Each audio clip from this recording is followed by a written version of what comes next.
So I'm leaving Sony a free agent, owning half of Sony. So I own half of Sony's publishing, and I'm leaving them, and they're very angry at me because of it. And Tommy Mottola is a devil.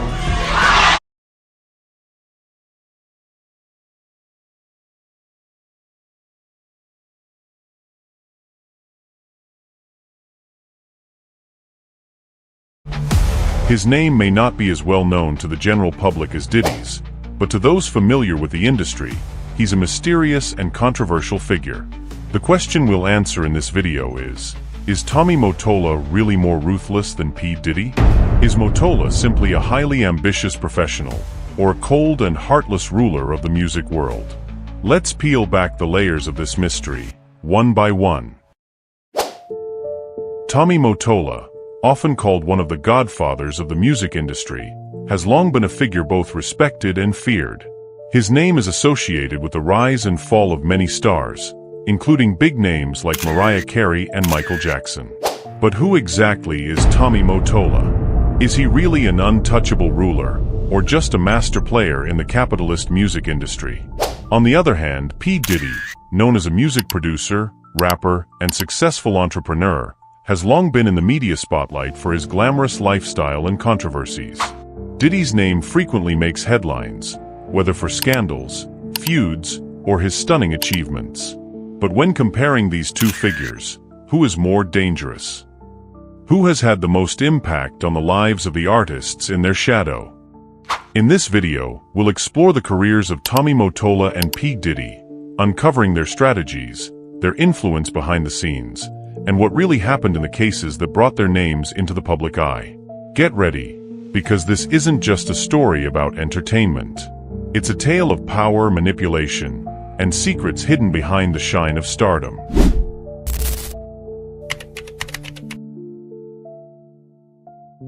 Tommy Mottola started his career with small steps at CBS Records before becoming CEO of Sony Music Entertainment.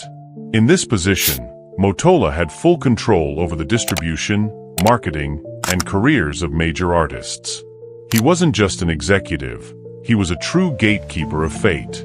Mottola's steady hand was behind the success of many top artists.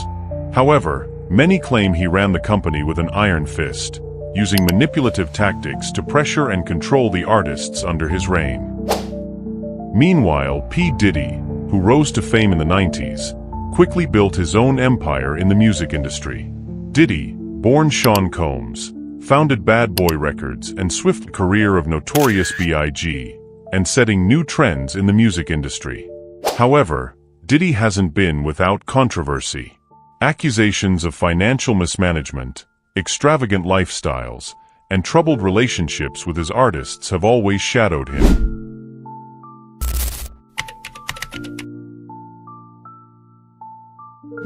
Tommy Mottola is often portrayed as ambitious, cunning, and unafraid to eliminate anyone standing in his way. Michael Jackson, one of the biggest names in music history, once accused Mottola of being the devil in the music industry. And Tommy Mottola is a devil. Jackson claimed that Mottola tried to manipulate his contract and destroy his career. Though Mottola denied the accusations, they cast a dark cloud over his reputation. In addition to Jackson, Mariah Carey, Mottola's ex-wife, also revealed her bitter experience while tied to both marriage and work contracts with Mottola. Carey confessed that Mottola tried to control her life, both professionally and personally. She described her time with Mottola as frightening and imprisoning. P. Diddy, meanwhile, has his own share of intrigue. Many artists who were once under Bad Boy Records have claimed that Diddy often took advantage of their contracts unfairly. They assert that Diddy took a large portion of their earnings while they themselves received very little. However, there's a stark difference. Diddy was always in front of the camera, creating a public persona that was charismatic and sympathetic. His intrigues were more subtle, harder to trace clearly.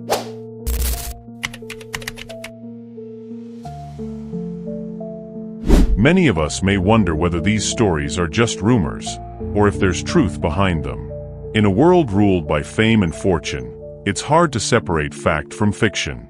But one thing is certain, both Tommy Mottola and P. Diddy hold immense power in the entertainment industry. Each has controversial stories surrounding them, but in different ways.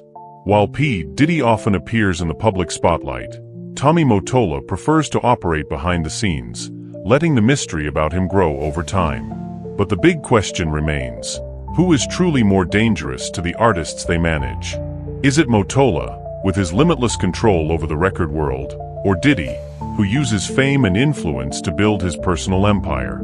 The answer may never be entirely clear, but one thing is certain, both figures have left an indelible mark, not only on the careers of artists but also on the history of the music industry.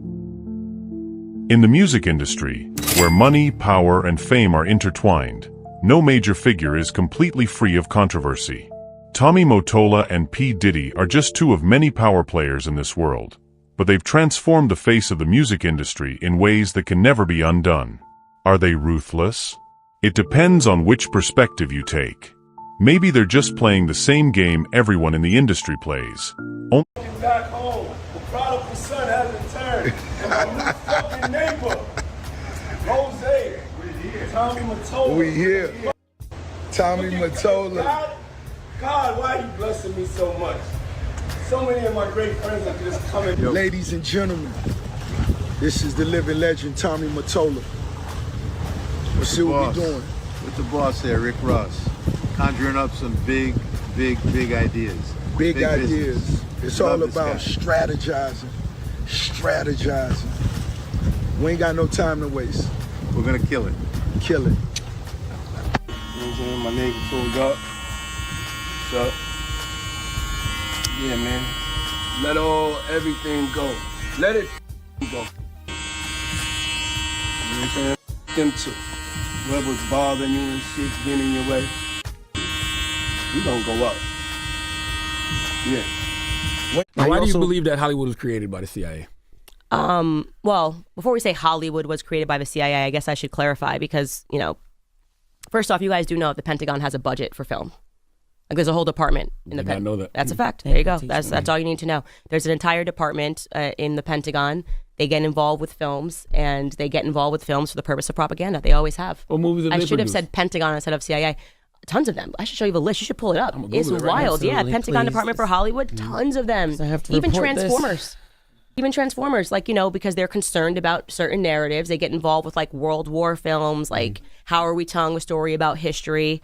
Usually it's because we're lying about what we did or trying not to make Americans aware of the crimes against humanity that we commit overseas, you know? Yeah, the Pentagon has funded some films. Black Hawk Down, Red Dawn, GoldenEye. The more you know.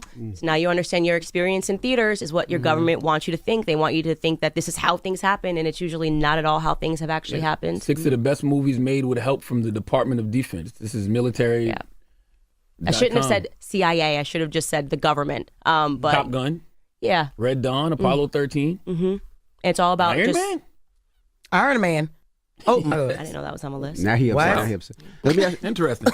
now you said but talking about, continue. What? Iron Man? Nah, that's her limit right there. She was like, you know what? Ow, it's crazy. What is the point of that? Just control? Yeah, propaganda. It's crazy. You grow up in school and you think propaganda belongs to the East or something. Propaganda is the name of the game of our government. They, again, never want you to look into the crimes that they are committing, constantly trying to sell themselves as the good guys. They did the most. They rescued and saved the world. They've never done anything bad overseas. If you are living and you believe that the American government hasn't committed crimes against humanity, you had to wake up from the propaganda. You just got it. You got to learn real history, not what was taught to you in a textbook. That's all just propaganda. You know, we've done horrific things. Things. And I told him I was indifferent, and he didn't like that word. And he cried. And then the final part of the conversation was him telling me that he felt that that someone was going to try and kill him to get a hold of his catalog and his estate.